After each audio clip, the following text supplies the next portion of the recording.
রাকসু নির্বাচনে ২১ সদস্য বিশিষ্ট প্যানেল ঘোষণা করেছে সার্বজনীন শিক্ষার্থী সংসদ।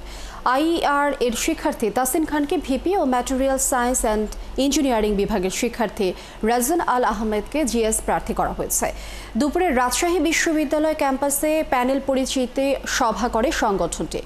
এ সময় তারা জানান, দীর্ঘদিন রাকসু নির্বাচন বন্ধ থাকায় বিশ্ববিদ্যালয়ের শিক্ষার্থীদের মধ্য থেকে সামাজিক সাংস্কৃতিক নেতৃত্ব তৈরি বন্ধ ছিল। এর ফলে রাকসু মতাদর্শের লড়াইয়ে পরিণত হয়ে উঠেছে। মতাদর্শের ঊর্ধ্বে উঠে শিক্ষার্থীদের সমাজের বিভিন্ন বিষয়ে মনোনিবেশ করতে হবে বলেও জানান সার্বজনীন শিক্ষার্থী সংসদ প্যানেলের প্রার্থীরা। এছাড়া প্যানেলের আরবি বিভাগের শিক্ষার্থী মাহাইর ইসলাম, এজিএস ব্যাংকিং বিভাগের শিক্ষার্থী শীতকুমার উরাং, ক্রীড়া বিষয়ক সম্পাদক চারুকলা শিক্ষার্থী অমিত তঞ্চদ গ্যাং সাংস্কৃতিক সম্পাদক পদে প্রতিদ্বন্দ্বিতা করবেন।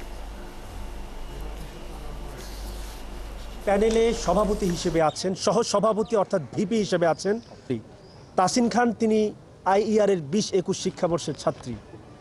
সাধারণ সম্পাদক জিএস হিসেবে আছেন ম্যাটেরিয়াল সায়েন্স অ্যান্ড ইঞ্জিনিয়ারিং ডিপার্টমেন্টের ১৯-২০ শিক্ষাবর্ষের ছাত্র রাজন আল আহমেদ।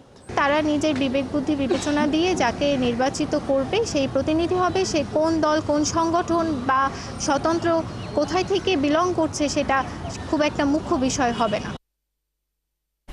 দর্শক, কিছুক্ষণ আগে জাকসু নির্বাচনের খবর আপনাদেরকে জানাতে চেয়েছি। এই মুহূর্তে আবারও আমরা যুক্ত হতে চাই জাহাঙ্গীরনগর থেকে